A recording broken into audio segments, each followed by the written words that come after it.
Bonjour à toutes et à tous. Aujourd'hui, nous allons parler du dark web, une partie de l'internet souvent mal comprise et mystérieuse. Dans cette vidéo, nous allons expliquer qu'est-ce que le dark web, comment il fonctionne et pourquoi il est parfois associé à des activités illégales. Mais attention, ce n'est pas tout noir ou tout blanc. Il existe parfois des usages à la fois légitimes et plus sombres de cette partie cachée du web.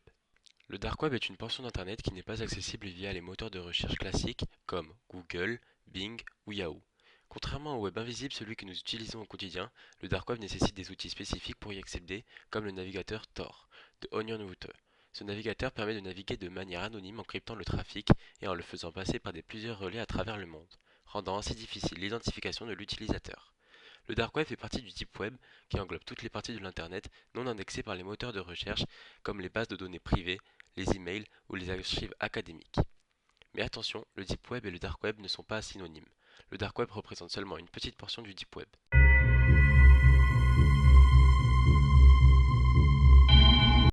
Mais alors, comment accéder au dark web? L'accès au dark web se fait principalement via le navigateur Tor.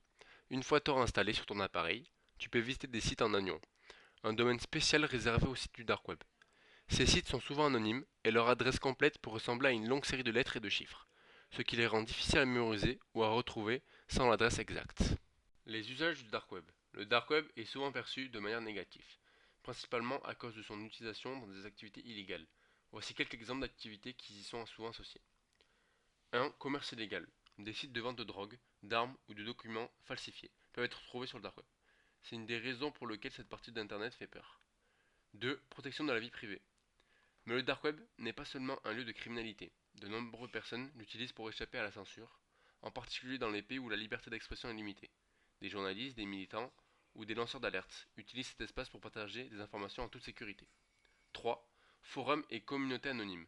Il existe également des forums et des espaces de discussion sur des sujets variés, allant de discussions politiques aux communautés de niche.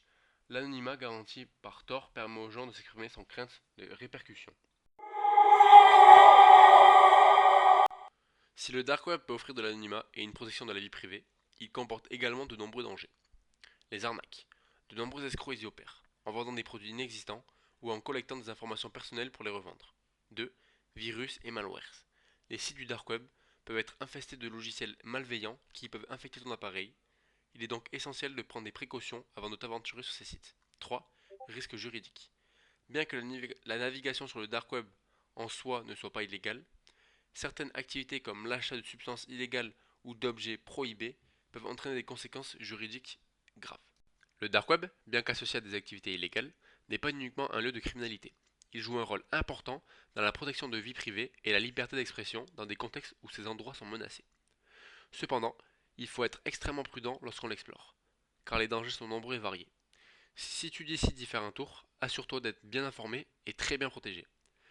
Merci d'avoir regardé cette vidéo. Si tu as des questions ou des commentaires, n'hésite pas à les partager dans la sélection dédiée. A très vite, bisous.